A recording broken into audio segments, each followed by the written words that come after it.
2029 मध्ये होणाऱ्या लोकसभा निवडणुकीवरून आमदार गोपीचंद पडळकर आणि खासदार विशाल पाटील यांच्यात आता जुंपली आहे। विशाल पाटील खासदार होणार नाहीत, यासाठी आपण जीवाचं रान करू असं आव्हान आमदार पडळकर यांनी दिलंय। पडळकर यांनी हे वक्तव्य करताना थेट सांगलीचे खासदार विशाल पाटील यांना इशारा दिलाय। सांगलीचा पुढचा खासदार कोण होईल हे माहिती नाही, पण ज्यांच्यामुळे जतचं अध्यक्षपद गेलं त्यांचा कार्यक्रम नक्कीच होणार। विशाल पाटील पुढे खासदार म्हणून दिसणार नाहीत, त्यासाठी मी जीवाचं रान करेन असं वक्तव्य पडळकर यांनी केलंय। पडळकरांच्या विधानाला खासदार पाटील यांनीही प्रत्युत्तर दिले। ज्यांनी माझ्या विरुद्ध एक लोकसभा निवडणूक लढवली आणि माझ्यापेक्षा कमी मते मिळाली ते आता खासदारकीची स्वप्न पाहत असतील असा टोला पाटील यांनी पडळकरांना लगावलाय। तसंच जातीवाद करून एखादी निवडणूक जिंकली असेल, पण पडळकरांनी विसरू नये की त्यांचा कितीतरी वेळा पराभव झालाय। जिल्ह्यातील मोठ्या लोकांच्यावर बोलून मते मिळतील हे स्वप्न धुळीस मिळेल असंही विशाल पाटील यांनी म्हटलंय। दरम्यान ज्या ज्या मतदारसंघात भाजपचा पराभव होऊ शकतो त्या ठिकाणी भाजप राखीव मतदारसंघ करण्याचा प्रयत्न करू शकेल। ज्यावेळी याबाबतचं चित्र स्पष्ट होईल त्यावेळी निर्णय घेऊ असंही विशाल पाटील म्हणाले।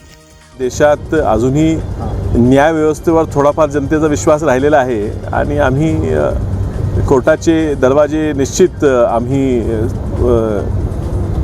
जुगारू आणि त्यांच्याकडनं हा निर्णय बदलून घेऊ असं आम्हाला वाटतं। अशा खंडातली सगळ्यात मोठी आपली बाजारपेठ होती, मार्केट यार्ड होतं, मार्केट कमिटी होती। बघा, वसंतदादाने 1957च्या 56 साली या बाजार समिती स्थापना केली आणि मोठी पेक्षा ह्या ठिकाणी एक विश्वास संपादन केला आहे आणि तो विश्वास संपादन करत असताना ह्या ठिकाणी शेतकरी, व्यापारी, हमाल, तोलाईदार या सगळ्यांना एकत्रित केलं।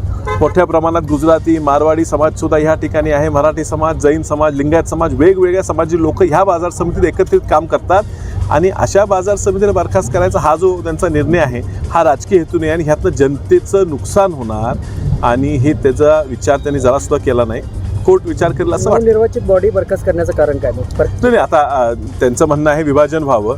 विभाजन करायला अजून खूप गोष्टी आहेत, विभाजन करायला त्या शिस्तीत करायला पाहिजे होतं, एवढी घाई करायचं काय कारण नव्हतं। बॉडी बरखास्त करण्याचा प्रश्नच नव्हता। प्रश्न त्याला मुदत होती, अजून 2 वर्ष बॉडीची मुदत होती। 2 वर्षात प्रत्येकाचं विभाजन करत असताना काय काय राहील, कुठे निधी राहील ते सगळं विचार करून करता आलं असतं। ते त्यांना करायची घाईच लागलेली, कारण त्यांना ते सत्ता स्वतः पाहिजे। दुर्दैव आहे की ते असं विचार करतात आणि त्यांना जनतेचा कौल मान्य नसतो। जिल्हा परिषदेत सुद्धा चोरायचा प्रयत्न करतात, मार्केटमध्ये चोरायचा प्रयत्न करतात। बघू, पालकमंत्री म्हणतात 2 मतदारसंघ होत आहेत आता लोकसभेचे आणि भाजपचे। त्यांना वेगळं काहीतरी माहिती असेल तर मला माहीत नाही, पण मी तुम्हाला खात्रीला एक सांगतो की नवीन मतदारसंघ होत असताना लोकसंख्येवाईज होणार आहेत। सांगली जिल्ह्यात सध्या तरी 2 अखंड लोकसभा मतदारसंघ होण्यासारखी लोकसंख्या 2011चे जनगणनेप्रमाणे दिसत नाही। पालकमंत्र्यांनी कदाचित ती माहिती पूर्ण घेतली नसेल, पण माझा अंदाज आहे की आता जो 1.25 मतदारसंघ आहेत, खासदार आहेत, 1.5 किंवा 2.25 खासदार होऊ शकतील। 1-2 मतदारसंघ विधानसभेची वाढू शकतील आणि ज्यावेळेस निवडणूक लागेल त्यावेळी सगळे मिळून जो नेते मिळून निर्णय घेतील त्या निर्णयात आम्ही सहभागी होऊ। पण आत्ताचपासूनच भाजपचे आमदार म्हणाले की दोन्ही मतदारसंघ मध्ये भाजपचे खासदार होणार।